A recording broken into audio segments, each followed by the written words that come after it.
今天买了一些冰鲜鸡翅膀，洗干净，挤去这里面的血水。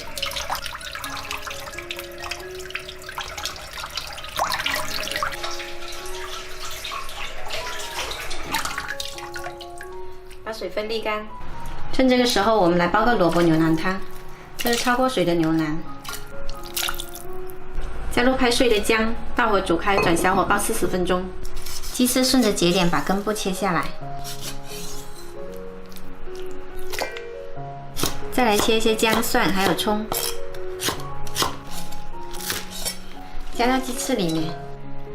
九层塔把叶子摘下来，然后切碎。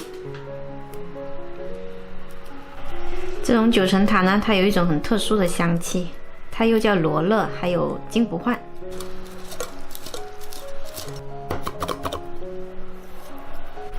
切好装起来备用。接着来腌制一下鸡翅，加入1勺五香粉，1大勺盐。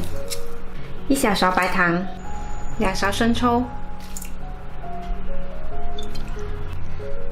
，2勺淀粉，少许料酒，然后抓均匀。再把九层塔加进来，抓均匀后呢，放到冰箱腌制1个小时。喜欢吃辣的朋友呢，可以再加多1勺辣椒粉进来腌。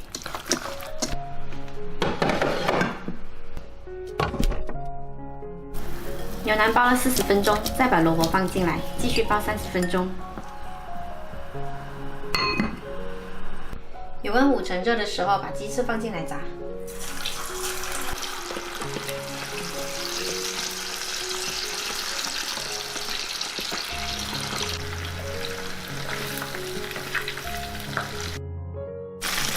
炸的时候呢，要用小火，不停地翻动。 炸好了，沥干油就可以装盘。接着把翅根放进来炸。翅根肉比较厚，要炸的时间要久一点。我们来看一下炸熟了没有？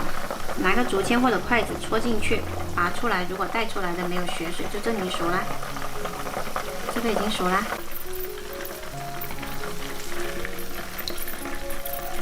好啦，全部炸好了，可以开吃喽。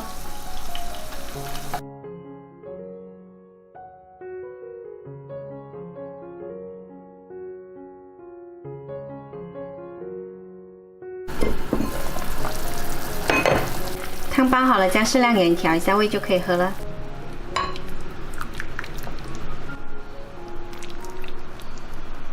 这样子啊？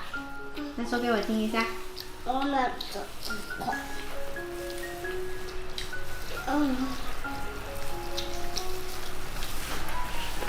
等会喝点汤哈。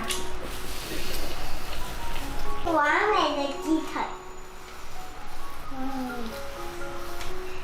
翅膀是吧？啊，翅膀。这个。这个有什么区别呢？那个更大一点，对不对？然后他们大可以啊。可不可以骂你？不可以骂哥哥骂你了。做的不对就要骂。快慢点说吧。